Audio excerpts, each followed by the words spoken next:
Ceci est un livre audio autogénéré par Google. Législative 1906. Une campagne électorale. À la belle époque.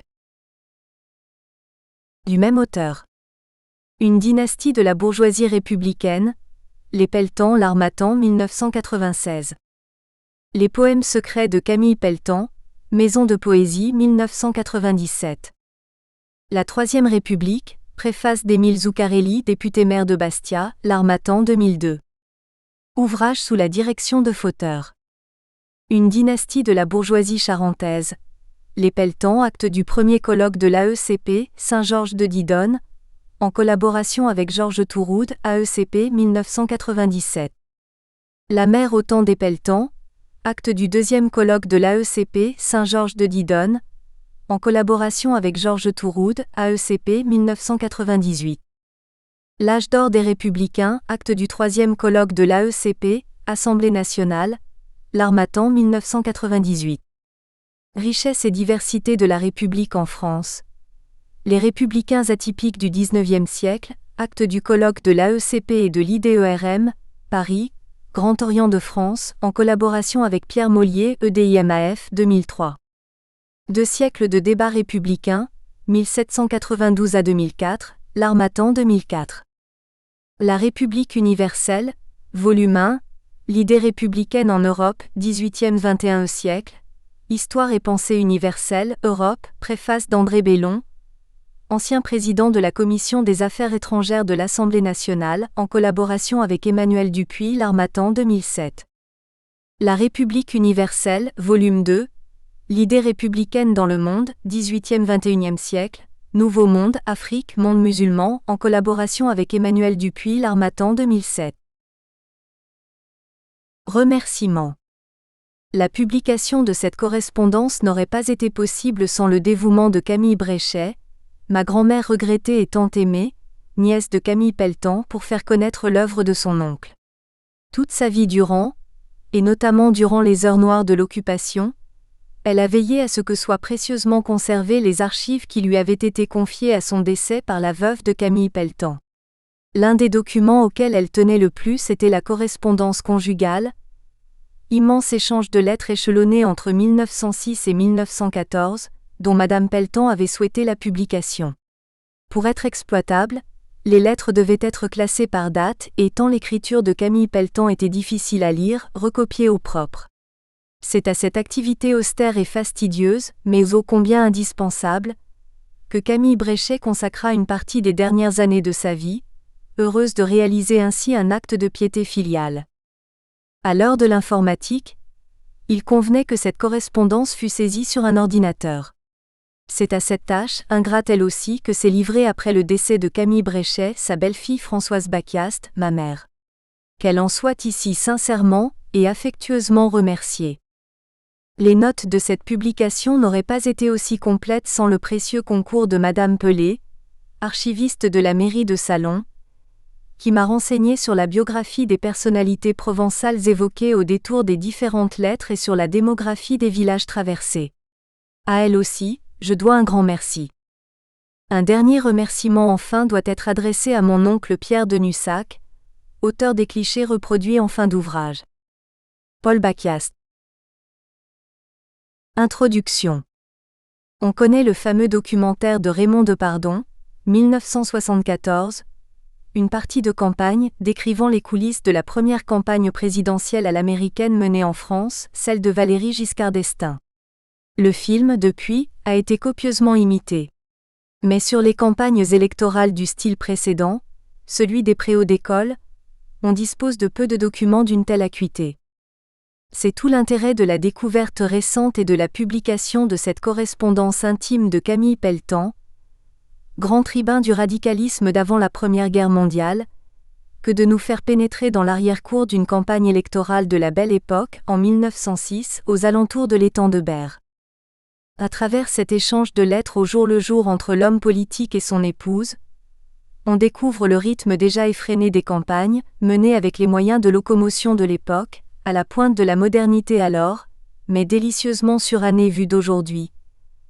Train à vapeur pour venir de Paris, Premières automobiles tombant fréquemment en panne pour se rendre d'un village à un autre, usage du vélocipède pour transmettre les informations. On est plongé au cœur des préaux d'écoles et des salles de village, où l'affluence est massive, même dans les petits hameaux et où, faute de radio ou de télévision, les candidats débattent entre eux et répondent aux questions d'une assistance remuante, parfois excitée par des hurleurs stipendiés recrutés dans les bas-fonds de Marseille. Le soir, on découvre le candidat dans la solitude de sa chambre, occupé à écrire des articles, à apporter son soutien à d'autres candidats, à lire les courriers politiques transmis par son épouse, à écrire ses propres courriers et quand il lui en reste le temps à rêver sentimentalement à la femme aimée, restée loin de lui à Paris. Cette femme qui suit la campagne à distance et l'assiste au mieux. Grâce à la presse, notamment La Démocratie, journal de Salon de Provence, elle est tenue informée des derniers rebondissements. De son côté, elle retransmet à son mari ses courriers politiques et lui livre les informations sur la vie dans la capitale. À ce titre, intéressant paradoxe, on la sent partagée entre sa volonté de partager les options politiques avancées de son mari, et la peur sociale qu'elle ne peut s'empêcher de ressentir à l'évocation des grèves qui grondent et qui vont déclencher de 1906 à 1910 une véritable terreur des possédants, selon l'expression de Jean-Baptiste Durosel. Elle aussi termine tous ses courriers par un émouvant témoignage d'affection, empli de tendresse et de chasteté, nous faisant découvrir par là même les modes et les codes d'expression de l'amour dans un couple de la moyenne bourgeoisie de la Belle Époque. Mais au fait, qui est précisément Camille Pelletan, dont le buste au point levé orne encore aujourd'hui l'une des places de Salon de Provence ? Né en 1846, il est le fils d'Eugène Pelletan, une figure de proue de l'opposition républicaine au Second Empire, devenu membre du gouvernement de la Défense nationale en 1870 à 71 puis nommé sénateur inamovible en 1884, quelques mois avant de mourir. Ardent défenseur de l'amnistie des communards, lieutenant de Clémenceau, incarnant une ligne républicaine intransigeante, Camille Pelletan est beaucoup plus à gauche que son père. En 1901, il est l'un des principaux fondateurs du Parti républicain, radical et radical-socialiste, avant d'être de 1902 à 1905, avec le portefeuille de la Marine, l'un des ministres les plus en vue, et à coup sûr le plus avancé du petit père Combes. Ami de Verlaine, Rimbaud et des poètes du Parnasse contemporain, immortalisé avec lui sur le célèbre tableau de Fantin-Latour Coin de table, Camille Pelletan, journaliste et député, mène 30 ans durant une vie bohème hors des liens du mariage avec une femme fantasque, Juliette Philippe. Après la mort de celle-ci, il adopte un mode de vie plus convenable et bourgeois en épousant alors même qu'il est ministre en 1903, une jeune institutrice, d'un quart de siècle sa cadette, Joséphine Denise, dite Didi. La presse de gauche salue alors ce mariage démocratique. En 1906, Camille Pelletan est député de Salon de Provence et de ses environs depuis 25 ans. Les noces d'argent de Camille Pelletan et de la 2e circonscription d'Aix sont alors dignement célébrées. Les festivités sont organisées à Salon, tandis qu'un magnifique album de souvenirs est confectionné, en exemplaire unique, album que l'on retrouvera dans les pages qui suivent, accompagné du compte-rendu des cérémonies par Madame Pelletan tel qu'il figure dans son journal.